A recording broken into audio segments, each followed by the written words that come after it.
Se tem uma coisa que nunca falta na prova de história do Enem, é esse aqui: Brasil, colônia. Esse período vai de 1500 a 1822 e explica praticamente como o Brasil nasceu, pelo menos na visão dos europeus, né? E por que ainda hoje a gente carrega tantas marcas da colonização. Então, se você tá na reta final dos estudos e quer uma ajudinha para entender de vez esse tema, então fica até o final, porque você já sabe, né? É só dar o play e tá explicado.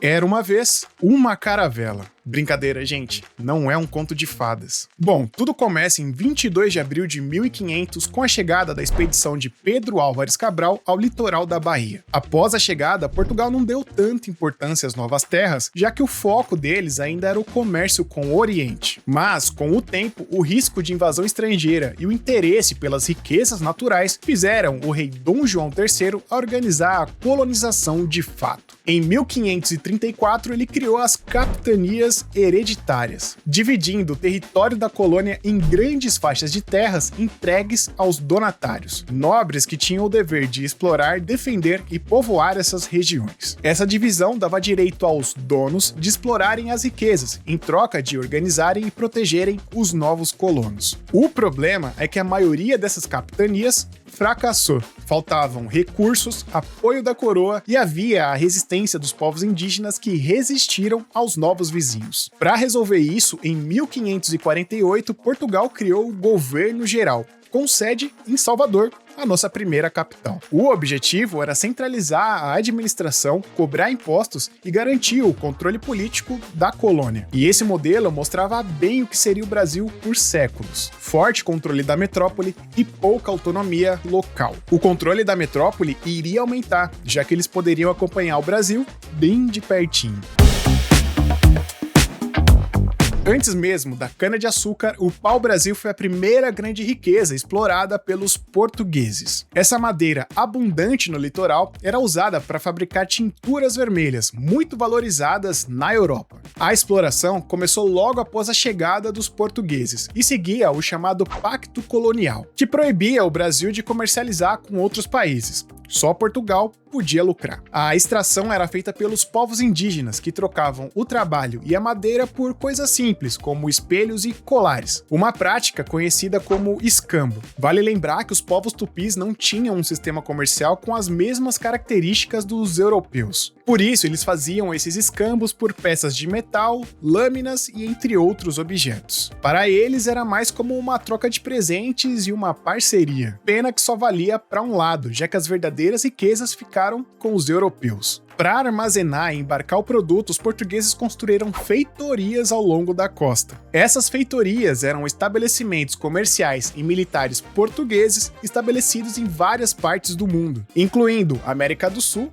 África e Índia. O comércio era simples e lucrativo, mas trouxe um problema. Os portugueses vinham, carregavam os navios e iam embora, sem fixar uma colônia. Isso deixou o território vulnerável a invasões estrangeiras, o que levou a coroa portuguesa a buscar uma forma de povoar e proteger o Brasil. A solução? Criar uma atividade produtiva permanente. Começava aí o ciclo do açúcar.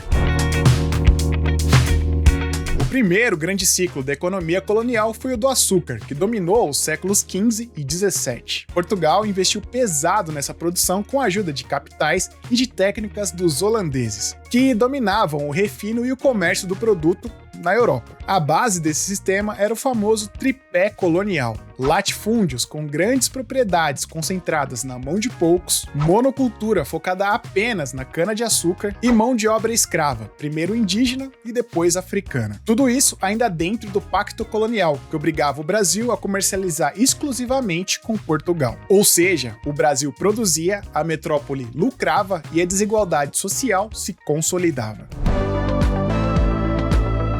A escravidão foi o pilar da economia colonial. No começo, os portugueses tentaram escravizar os povos indígenas, mas enfrentaram resistência e fuga. Afinal, quem ia trabalhar tão longe e em condições tão ruins? Somente quem fosse raptado e obrigado.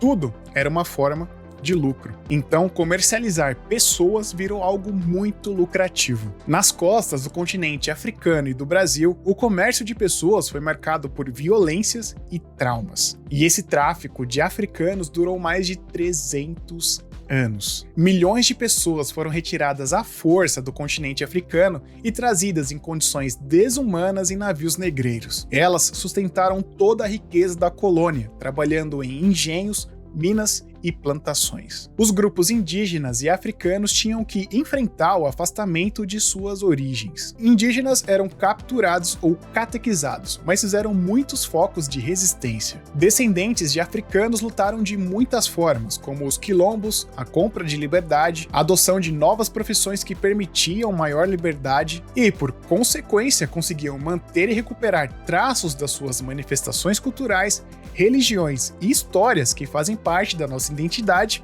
até hoje. Entender isso é essencial, porque o Enem costuma focar nas consequências históricas da escravidão e, principalmente, como isso impactou na formação da sociedade brasileira.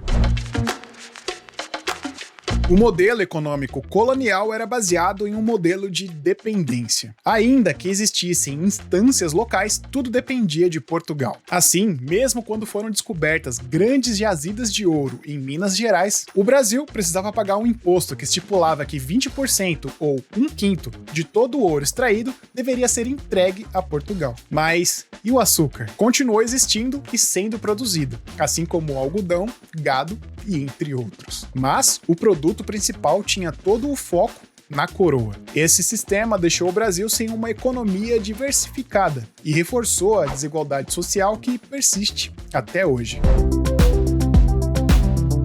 A sociedade colonial era hierarquizada e desigual. No topo estavam os senhores do engenho, donos de terra e escravos que dominavam a economia e a política local. No meio, uma pequena classe de trabalhadores livres, padres e pequenos comerciantes. E na base, a imensa maioria formada por escravizados e pessoas pobres, sem direitos ou acesso a terras. Essa estrutura social explica muito das desigualdades históricas do Brasil e costuma aparecer no Enem em questões que pedem interpretação da relação de poder e exclusão social.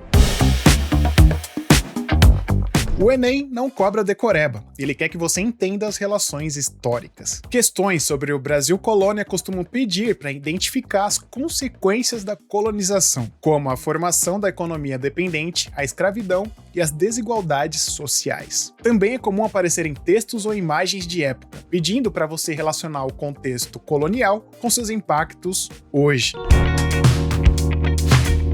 E se você quiser revisar tudo isso com mais profundidade, dá para usar o Matéria, uma plataforma gratuita da Estácio. Ela junta professores de verdade e inteligência artificial para te preparar para o Enem, com resumos, vídeos e exercícios com os temas que mais caem. Tudo de graça e do jeito mais inteligente possível para estudar com propósito. Acesse enemnamateria.com.br e confira.